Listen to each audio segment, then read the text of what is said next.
எனக்கு ரொம்ப ஆச்சரியமா இருந்தது. எல்லாரும் அவ்வளோ சின்சியரா பியூட்டிஃபுல்லா ப்ராக்டிஸ் பண்ணி அட்மோஸ்ட் நம்ம கொடுக்கணும் அப்படின்னு நினைச்சிட்டு தான் ஸ்டேஜ்ல வந்து பாடிட்டு இருக்கோம். எனக்கு என்ன மனசுல அப்போ பட்டுச்சோ அதை நான் கொடுத்துருக்கேன். ஸ்ட்ராங்கா ஃபீல் பண்ணி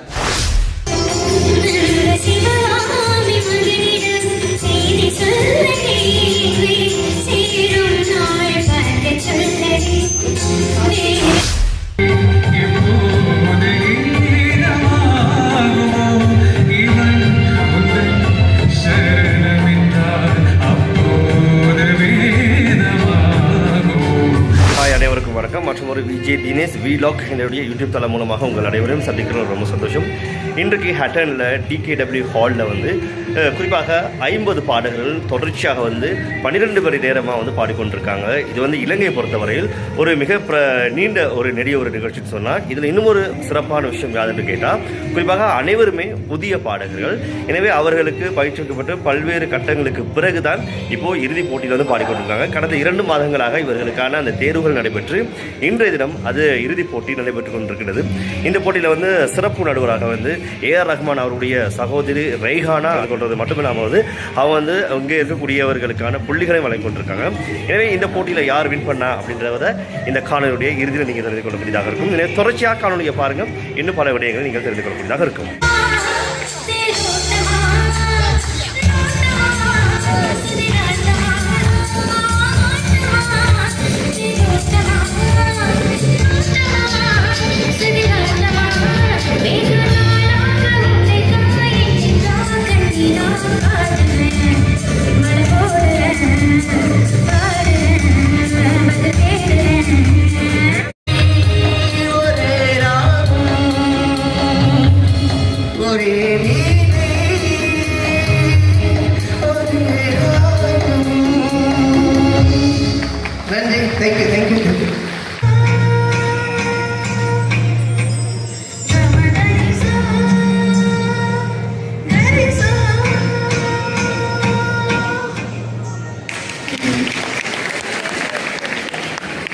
அதே நேரத்தில் பாட்டு பாடிய பாடகர்களுக்கு அதே தருணத்தில் பெருமதியான சான்றிதழ்களும் பதக்கங்களும் அந்த தருணத்திலேயே வழங்கப்பட்டு அவர்களை கௌரவித்த ஒரு நிகழ்வு நடைபெற்றது. இது மிகவும் மகிழ்ச்சியான ஒரு தருணமாக அங்கு வந்த பார்வையாளர்களுக்கும் பாடகர்களுக்கும் மாறியிருந்தது.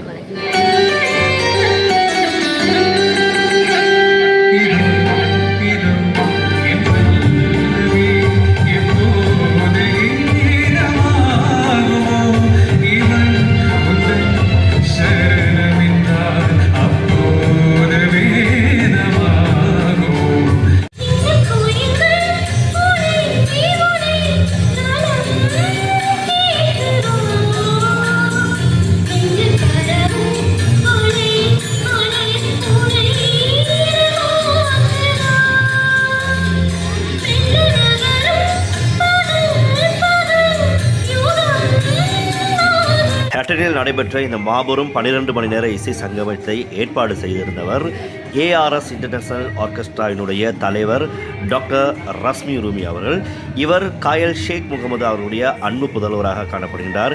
இவர் ஓடுகின்ற வண்டியோடு என்ற அந்த சினிமா பாடலை பாடிய அவருடைய மகன் தான் இந்த ரஸ்மி ரூமி அவர்கள்.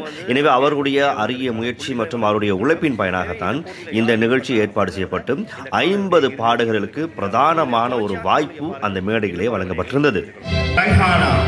அவர்களை அன்போடு மேடைக்கு அழைக்கின்றோம். இந்த மாபெரும் இசை நிகழ்ச்சிக்கு பிரதம நடுவராக கடமையாற்றியிருந்தார் ஏஆர் ரஹ்மான் அவர்களுடைய சகோதரி ரெய்ஹானா அவர்கள். அவர்கள் தொடர்ச்சியாக சரியாக 2:30 மணிக்கு ஆரம்பமாகிய இந்த நிகழ்ச்சியில் ஆரம்பித்தது முதல் இறுதியாக முடிவடைந்த 11:30 மணி வரைக்கும் ஒரு இடத்திலேயே இருந்து ஒவ்வொருவருடைய திறமையும் மிகவும் நுணுக்கமாக அவதானித்து அவர்களுக்கான புள்ளியை வழங்கி அதிலே வெற்றியாளர் 3 பேரை தெரிவு செய்திருந்தார்.